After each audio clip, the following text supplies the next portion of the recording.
first of all, how do we know that we reach any state? You see, we obviously experience something very deeply in a way that becomes undeniable for us. But when we don't just experience something very deeply, but it becomes our state of being, which means that it's no longer an experience that comes and goes. It's not about intensity of experience. It's not about special experiences. It's about a total shift of your identity. A total shift of your identity. It's like, think of it this way. We normally experience ourselves as a certain person. A certain person that has a point of beginning, right?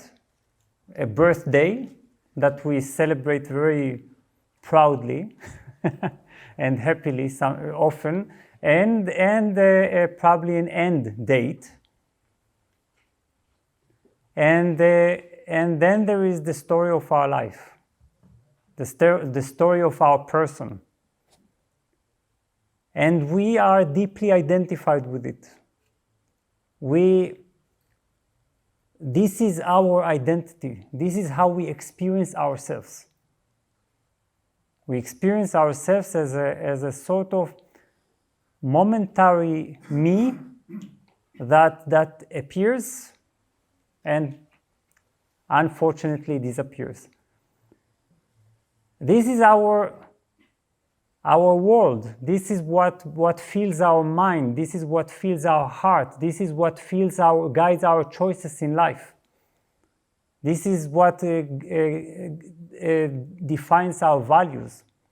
Our personal perspective, private perspective becomes very, very meaningful. How we experience life, how we come into contact with others, and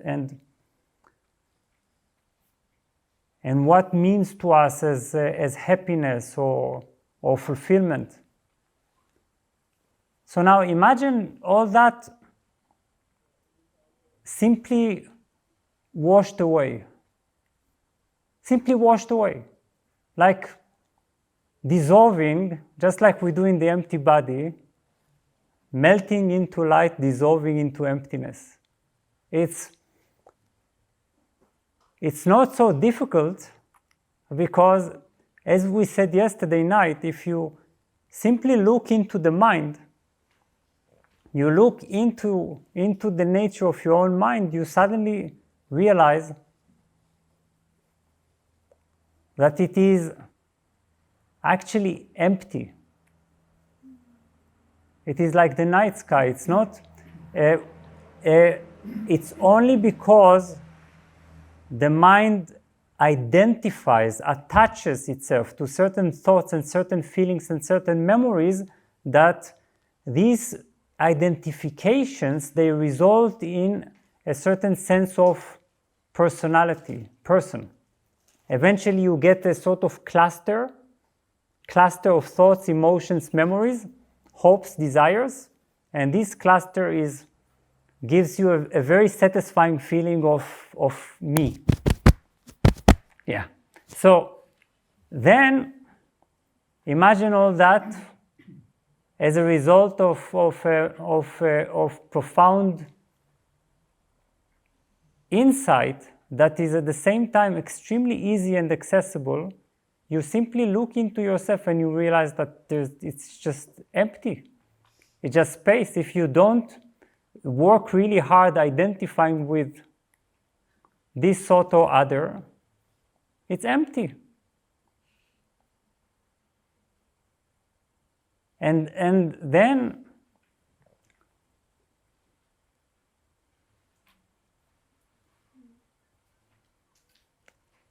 you realize that the person is just a story we are weaving around an empty mind.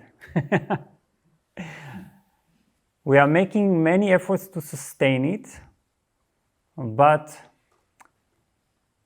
it is insubstantial.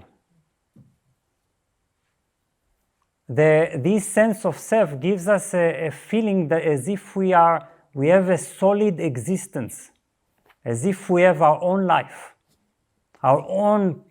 that we hold, we possess. We have our body and our relationships and our experience, and we don't even admit that we have no idea even how we came to this place, you see? Do we know? I don't know how I am here, you see? Not in the retreat. Suddenly this body appeared,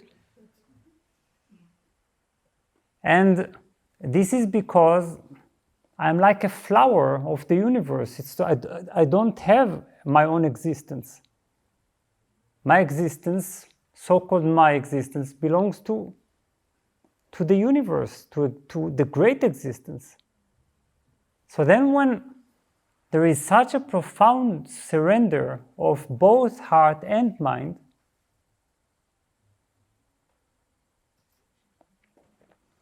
it's just like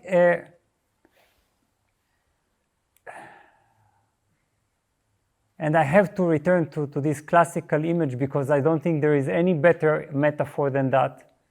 It's just like you were a drop of the ocean walking around proudly separate, thinking that it is of drop essence, that this is what it is. And then suddenly a great force is sucking the drop back into the ocean, and then it dissolves, and then it no longer knows where it is, what it is, because it is inseparable, you see? So ask this drop after it has become a part of the ocean, who are you? And it will say the ocean. But it will not even say the ocean, because if you are the ocean, how could you even recognize yourself, you see? You understand? You can only know that you are a drop, because you are isolated, you have limits. But what if you are the totality? So this is enlightenment. It's just a drop being sucked powerfully into the ocean, no longer having its own existence, or rather finally realizing that it has never had its own existence. And amazingly enough, all this is followed by uncontainable bliss, because it's so painful and sorrowful to be a drop, you see? Because you feel that something is wrong. You feel that a drop cannot function as a drop, you see?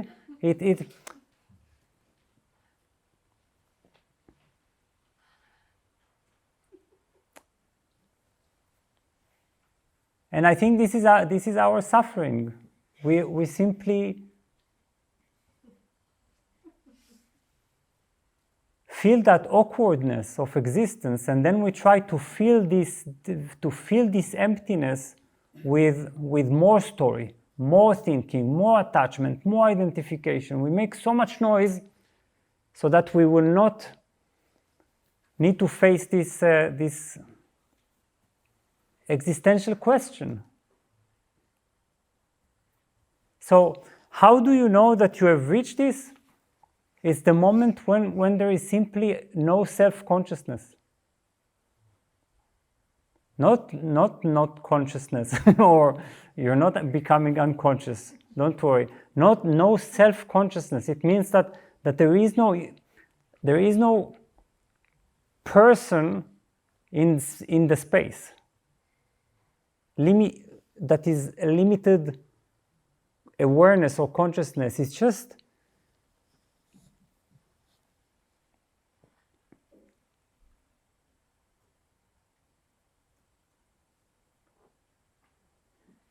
you have been absorbed.